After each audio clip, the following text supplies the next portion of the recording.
Hello and welcome to another division video. In this video I will discuss with you two topics. First one is if you have the plan to reach the reward tier 3 on this global event, what you can do, what options you have to reach it even as a solo player and without using a glitch. Yeah, there is some videos about the glitch at the moment where you can just log in with different characters, so it's just without using this glitch because I'm not really a fan of using such things. And the second thing is I will just quickly let you know why I do not do any build video until this global event is not over, and explain you the reason why. But while I'm explaining this, let's do some open world bosses so that you can see a little gameplay at the back, and I will start it to explain it with you. And yes, to reach reward tier 3, of course, you probably know it already, you have to reach a high number of global events credits earned per hour. So it always counts the hour, how many credits you got in an hour, let's say it this way. It's a little bit complicated, but not really.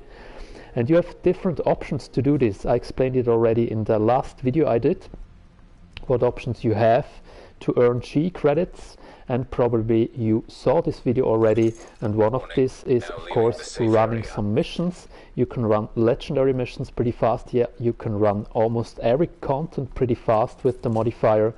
This is one option you have, and of course you should run this you feel comfortable.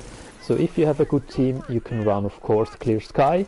If you can do it pretty fast with the modifier, you can run the legendary missions like we do, because it's more interesting. As I think it's not that boring as other ones like Lexington in my eyes, or Hudson, or even Clear Sky. It can be pretty boring to run this multiple times an hour.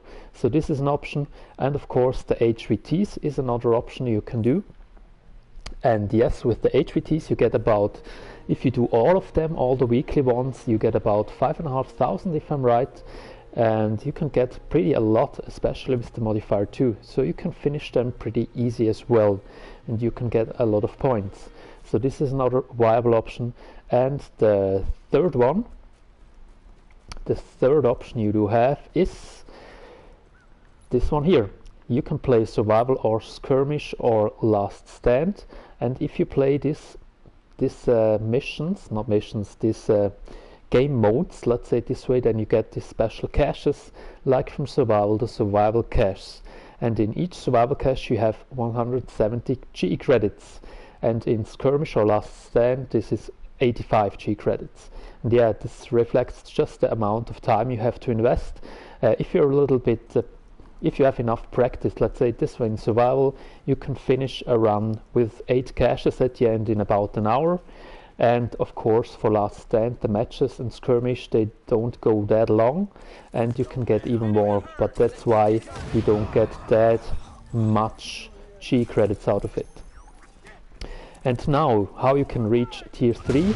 Yes, as I said before, it counts always the hour you get the most G credits, and of course you get the most of it if you combined these two things. So run the missions you feel comfortable with. This could be Clear Sky, this could be Times Square, this could be Lexington, whatever, Hudson, you name it. And exactly in this hour, yeah, this is the trick many people are using there on the top of the leaderboards. And in this hour, just open the caches as well you earned before. So as I said, if you can run, let's say, Times Square 4 times in an hour, you get about, let's say, I think, depends if you play it with modifier or not, but you get about 1600 each run. Oh nice, classified. You get about 1600 each run, so it means 4 times, let's say 1500. It's easier to calculate for me if I'm playing and talking at the moment. So 4000, 6000, and then let's say you do some HVTs as well, 6000, let's say 8000. And you have a bunch of caches, survival caches, 160. Let's just say you have 20 of them, so 3200. Then this would mean you get about 12,000 an hour. And yeah, this can be done, although if you're solo. So that's the little trick how you can reach the leaderboard tier 3. go for the missions and go for the caches, survival, last stand or skirmish, and open these caches in this hour where you go for the highest amount of G credits. This is the thing about the leaderboard. Then the last part, why I do not do any build videos before the global event is over. I think I don't have to explain it that much. The reason is simple, because of the modifier. Every gear set is really OP and strong, but of course I will test out different stats and different options you can buy these builds and run them a couple times by myself before I do a build video, and I will recommend some stats on it. So I think at the moment, as I said, every gear set is pretty OP with the modifier if you stay in cover. That's why it doesn't make too much sense in my opinion to do a build video right now, but of course they will come as soon as the global event is over.